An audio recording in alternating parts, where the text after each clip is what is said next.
What most people misunderstand about awakened empaths having no friends is that they're not describing loneliness, they're describing evolution.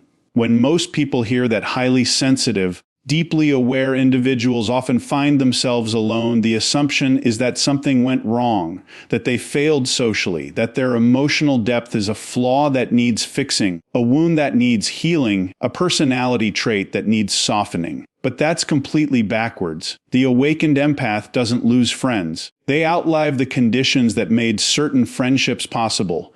There's a difference, and that difference changes everything about how you see yourself.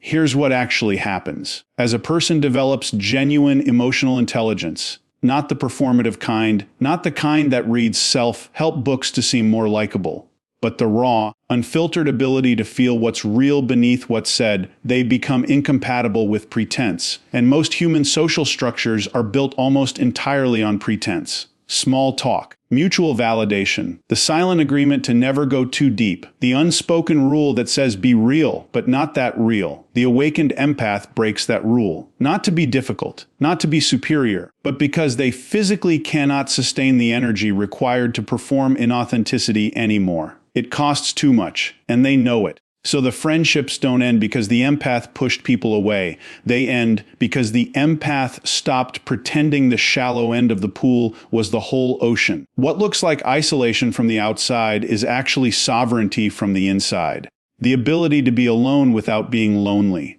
The ability to choose depth over volume. Quality of connection over the comfort of crowd. This is not a weakness dressed up as strength. This is what psychological maturity actually looks like when it stops apologizing for itself. Most people assume that when someone gifted with deep emotional awareness ends up alone, it means they did something wrong, they were too much, too sensitive, too intense, too difficult to be around. And so the story becomes about the empath as the problem, the one who needs to learn how to dial it down, fit in, meet people where they are. But that story is a lie, and it's a lie that has kept deeply aware people apologizing for their greatest strength for far too long. Here is what actually happens. As emotional awareness grows, real awareness, not the kind that performs empathy for social approval, but the kind that reads the truth beneath every word, every silence, every forced smile, something shifts. The empath begins to feel the gap between what people say and what they actually mean. Between the version of themselves people perform in public and the version that exists when no one is watching. And that gap becomes impossible to ignore. It's not that awakened empaths become arrogant. It's not that they decide they're better than everyone else and withdraw out of pride. It's far simpler and far more human than that. They become allergic to pretense. And most social environments run almost entirely on pretense. Think about what the average friendship actually requires. Agreement without honesty, presence without depth, the performance of closeness without the risk of genuine vulnerability. Most people have quietly accepted these terms without ever reading the contract. They show up, they laugh at the right moments, they avoid the conversations that actually matter, and they call that connection.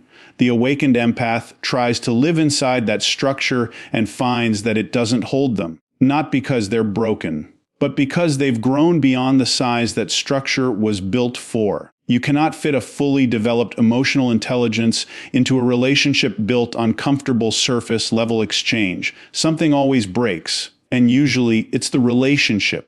This is not rejection, this is recalibration. The connections that fall away were never built on solid ground to begin with. They were built on the empath's willingness to shrink, to perform, to ask less, feel less, need less, be less. And the moment the empath stops shrinking, the moment they decide that their full self deserves to exist without apology, those connections naturally dissolve because they were never truly connections. They were agreements to stay small together.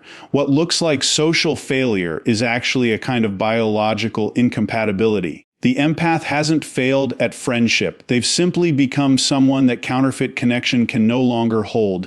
And that is not a loss worth mourning. That is a threshold worth crossing. There is a tax that most people never see on any financial statement, never discuss in any conversation, and never fully understand until the damage is already done. It is not paid in money. It is not paid in time. It is paid in something far more finite and far more precious. It is paid in energy. And for the awakened empath, the cost of inauthenticity is not a minor inconvenience. It is a slow, silent drain that over time becomes completely unsustainable. Here is what most people don't realize. Every human being spends some energy managing their social presentation. That is normal. That is part of being a functioning member of society. You adjust your tone in a job interview. You soften your words when someone is grieving. You hold back an opinion when the timing is wrong. This is not dishonesty. This is basic social intelligence. But for the empath, the demand goes far deeper than that. Because the empath doesn't just sense what is being said. They sense what is being hidden. They feel the anxiety underneath the confident voice. They notice the sadness behind the easy smile.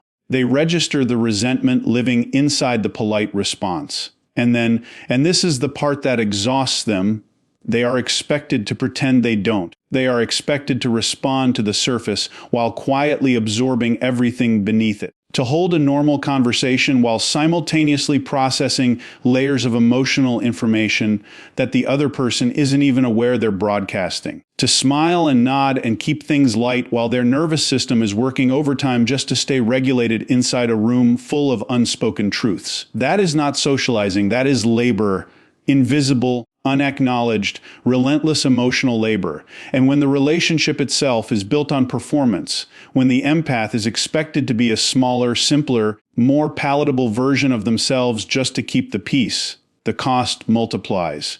Because now they are not just absorbing the other person's hidden emotional world, they are also suppressing their own. They are spending energy feeling everything while pretending to feel less, knowing everything while pretending to know nothing.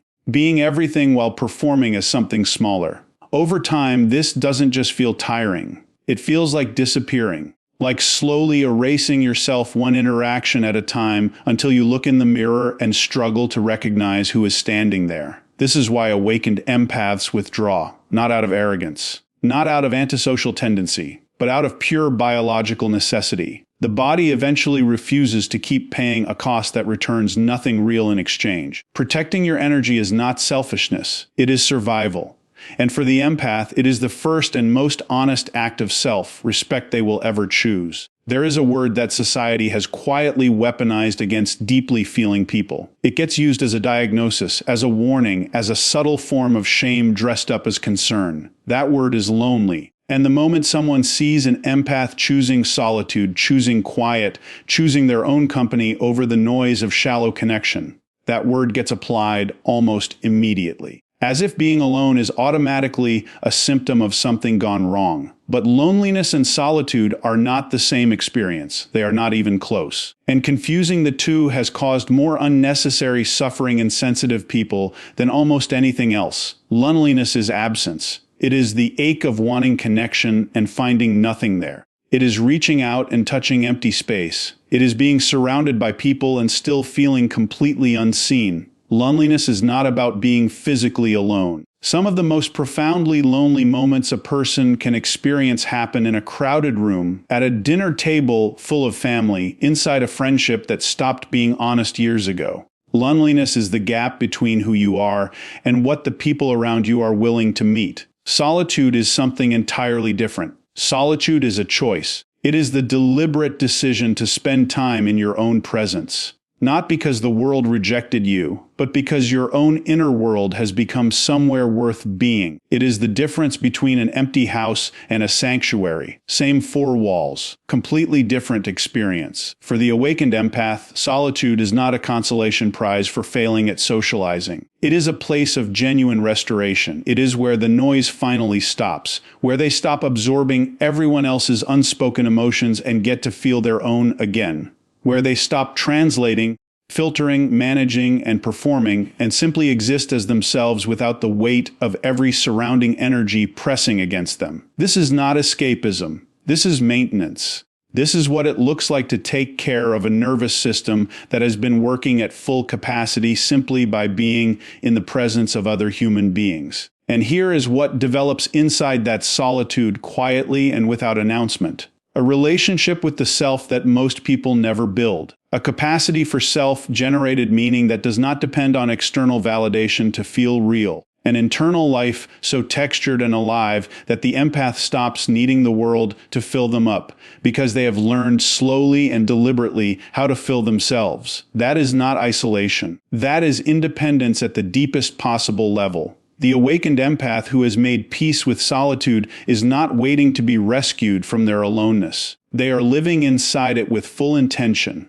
And that distinction between waiting and choosing is where all the power lies. Solitude is not where the empath hides, it is where they become. There is a particular kind of freedom that most people never taste. Not because it is rare or reserved for a special few, but because most people never stop needing approval long enough to discover it exists.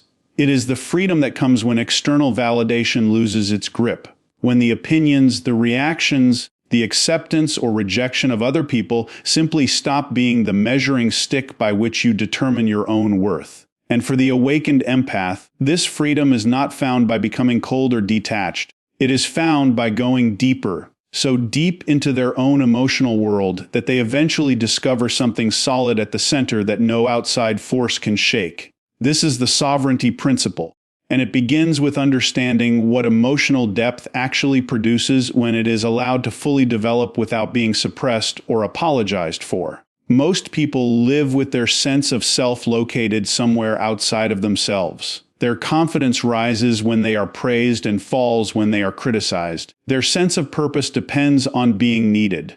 Their feeling of belonging depends on being included. They are not wrong for living this way. It is simply what happens when a person's internal world has never been fully developed.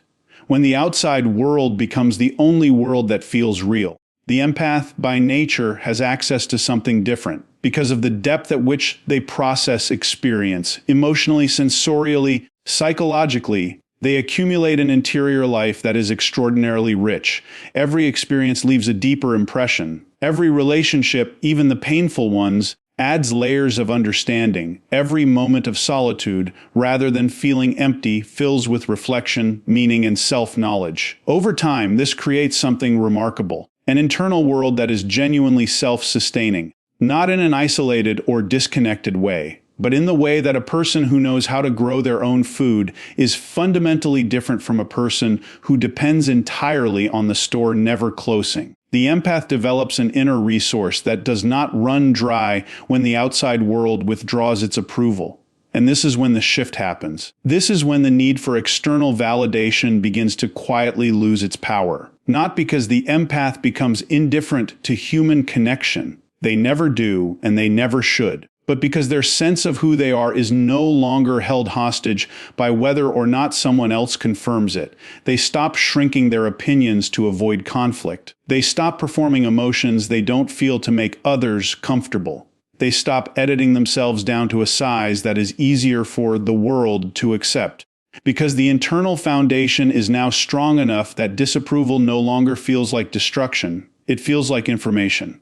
Useful, noted, and then released. This is what sovereignty looks like from the inside. Not arrogance, not indifference, not the performance of not caring. It is the quiet, unshakable knowledge of who you are, built not from what others have told you, but from the thousands of honest moments you have spent alone with yourself, going deeper than most people are ever willing to go.